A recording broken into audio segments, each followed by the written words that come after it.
қарындаш нені қолмайын ба? Қазір қолма алып көрейін. Кәне байқаңдар, мұз қандай балар? Суық па? Суық, иә? Қатты, өте жақсы. Қазір балалар, біз осы мұз туралы тәжірибе жасаймыз. Мұз өзгере ме, өзгермей ме? Сағатқа қарайды, сағат неше? 8:20 минут кетті. Иә. Ал енді осы мұзды қазір мен ыдысқа салам. Салып қойдым.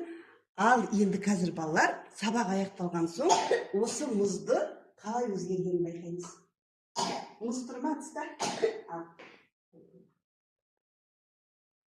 Ал кәне балалар, біз тәжірибеміздің нәтижесін көреміз. Сағат неше болды? 11. Дұрыс, 11-ден 15 минут кетті. Ал кәне Аша, не көріп тұрсыңдар? Мұз ба? Мұз қайда?